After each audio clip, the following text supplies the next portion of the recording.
Good evening, ladies and gentlemen, and welcome to Heti TV's foreign language news broadcast. My name is Peter Gardosh, and first, for the news in English.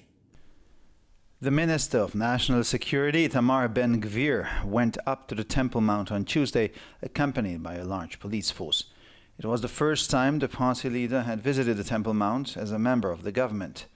His visit was given the go-ahead after the minister held a joint assessment of the situation with Police Chief Yaakov Sabtai and the Jerusalem District Commander on Monday, during which it was established that there were no obstacles to his plans. Security officials who attended the assessment said that backing down from the threats would be seen as rewarding terrorism and legitimizing actions against Israel. The Palestinian Foreign Ministry condemned the move, saying it was an unprecedented provocation and threatens a dangerous conflict.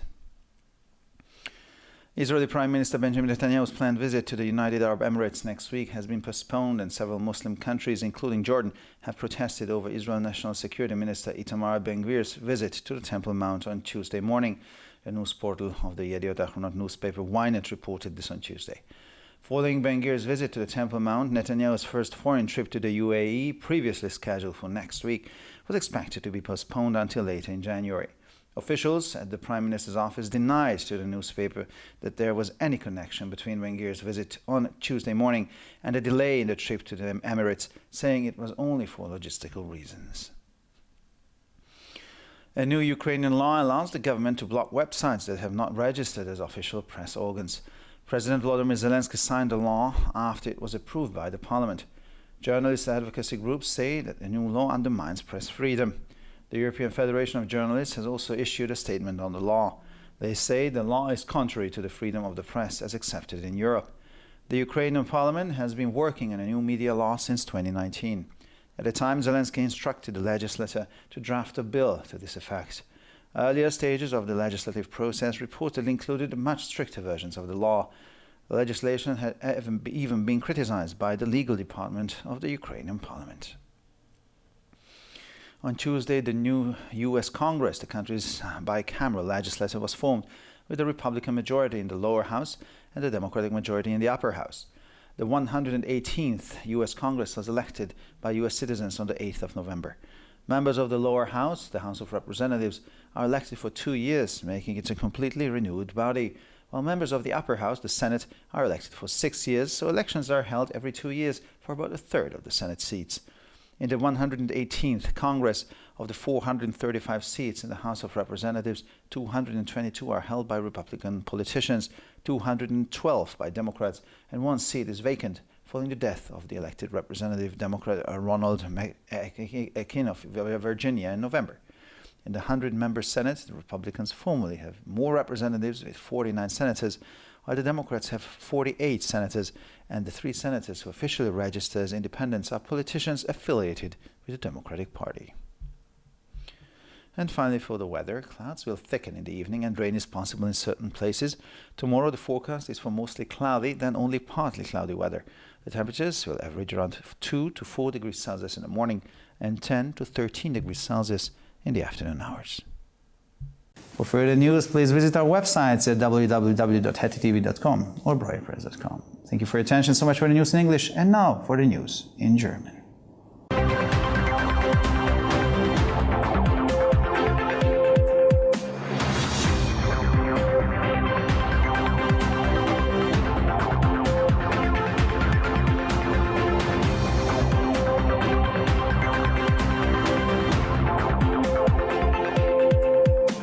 Schönen guten Abend, liebe Zuschauer. Mein Name ist Peter Gardosh und nun zu den Nachrichten auf Deutsch. Der Minister für nationale Sicherheit, Itamar Ben-Gvir, begab sich am Dienstag in Begleitung eines großen Polizeiaufgebots auf dem Tempelberg. Es war das erste Mal, dass der Parteivorsitzende als Mitglied der Regierung den Tempelberg besuchte. Er erhielt grünes Licht für seinen Besuch, nachdem der Minister am Montag mit dem Polizeichef Yaakov Sabtai und dem Jerusalemer Bezirkskommandanten eine gemeinsame Lagebeurteilung vorgenommen hatte, bei der festgestellt wurde, dass seinen Plänen nichts im Wege steht. Sicherheitsbeamte, die an der Lagebeurteilung teilnahmen, erklärten, ein Rückzug von den Drohungen würde als Belohnung für den Terrorismus und als Legitimierung von Aktionen gegen Israel angesehen werden. Das palästinensische Außenministerium verurteilte den Schritt mit den Worten, es handele sich um eine beispiellose Provokation, die einen gefährlichen Konflikt bedrohe. Der für nächste Woche geplante Besuch des israelischen Ministerpräsidenten Benjamin Netanyahu in den Vereinigten Arabischen Emiraten wurde verschoben und mehrere muslimische Länder, darunter Jordanien, haben gegen den Besuch des israelischen Ministers für nationale Sicherheit Itamar Ben-Gvir auf den Tempelberg am Dienstagmorgen protestiert, wie das Nachrichtenportal der Zeitung Yediot Achronot Ynet am Dienstag berichtete. Nach Ben-Gvirs Besuch auf dem Tempelberg wurde erwartet, dass Netanyahus erste Auslandsreise in die Vereinigten Arabischen Emirate, die ursprünglich für nächste Woche geplant war, auf später im Januar verschoben wird. Beamte im Büro des Premierministers bestritten gegenüber der Zeitung, dass es irgendeinen Zusammenhang zwischen Ben-Gvirs Besuch am Dienstagmorgen und der Verschiebung der Reise in das Emirat gebe und erklärten, dies habe lediglich logistische Gründe. Ein neues ukrainisches Gesetz ermöglicht es der Regierung, Websites zu sperren, die nicht als offizielle Presseorgane registriert sind. Präsident Volodymyr Zelensky unterzeichnete das Gesetz, nachdem es vom Parlament verabschiedet worden war. Nach Ansicht von Journalistenverbänden untergräbt das neue Gesetz die Pressefreiheit. Die Europäische Journalistenvereinigung hat ebenfalls eine Erklärung zu dem Gesetz abgegeben. Darin heißt es, das Gesetz stehe im Widerspruch zu der in Europa geltenden Pressefreiheit. Das ukrainische Parlament hat seit 2019 an einem neuen Mediengesetz gearbeitet. Damals wies Zelensky die Legislative an, einen entsprechenden Gesetzesentwurf auszuarbeiten. In früheren Phasen des Gesetzesverfahrens waren Berichten zufolge wesentlich strengere Versionen des Gesetzes vorgesehen. Das Gesetz war sogar von der Rechtsabteilung des ukrainischen Parlaments kritisiert worden. Am Dienstag konstituierte sich der neue US-Kongress, das Zweikammerparlament des Landes, mit einer republikanischen Mehrheit im Unterhaus und einer demokratischen Mehrheit im Oberhaus. Der 118. US-Kongress wurde am 8. November von den US-Bürgern gewählt. Die Mitglieder des Unterhauses, des Repräsentantenhauses, werden für 2 Jahre gewählt, sodass es sich um ein völlig neues Gremium handelt, während die Mitglieder des Oberhauses, des Senats, für 6 Jahre gewählt werden, sodass alle 2 Jahre Wahlen für etwa ein Drittel der Sitze im Senat stattfinden. Im 118. Kongress werden von den 435 Sitzen im Repräsentantenhaus 222 von republikanischen Politikern gehalten, 212 von Demokraten und ein Sitz ist nach dem Tod des gewählten Abgeordneten des Demokraten Ronald McEachin aus Virginia im November frei geworden.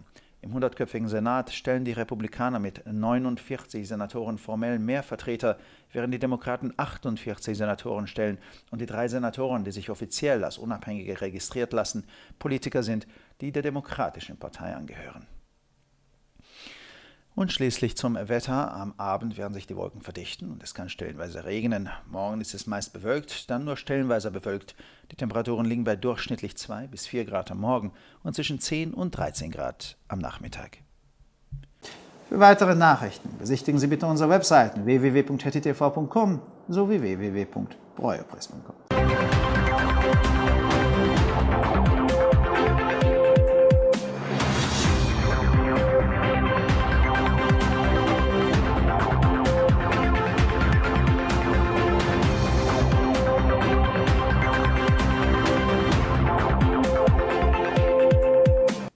שלום וערב טוב, כאן ציפי בוכמן וילדבאום עם החדשות בעברית.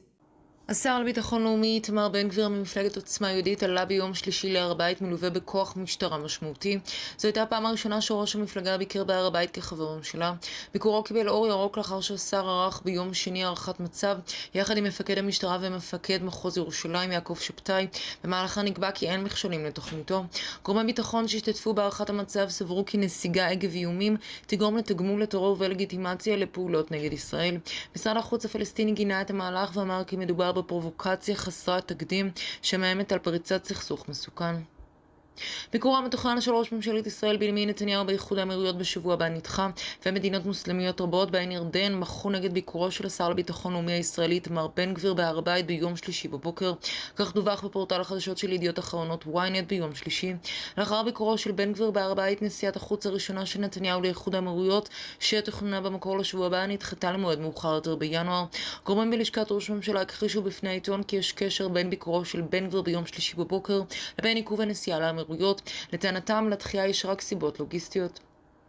חוק אוקראיני חדש מאפשר לממשלה לחסום אתרים שלא נרשמו כאמצעי תקשורת רשמיים. הנשיא ולדימיר זלנסקי חתם על החקיקה לאחר שאושרה בפרלמנט. לפי ארגונים להגנת עיתונאים, החוק החדש פוגע בחופש העיתונות. גם איגוד העיתונאים האירופי דיבר בהצהרה על החוק. לטענתם החקיקה מנוגדת לחופש העיתונות המקובל באירופה. הפרלמנט האוקראיני עובד על יצירת חוק תקשורת חדש מאז 2019. לאחר מכן הורה זלנסקי לבית המחוקקים להגיש הצעת חוק. לפי החדשות הגרסאות מחמירות הרבה יותר של החוק בשלבים המוקדמים של החקיקה. החקיקה זכתה בעבר לביקורת אפילו מהמחלקה המשפטית של הפרלמנט האוקראיני. הקונגרס החדש של ארצות הברית, בית המחוקקים הדו-ביתי, החל את עבודתו ביום שלישי, עם רוב הרפובליקני בבית התחתון ורוב דמוקרטי בבית העליון.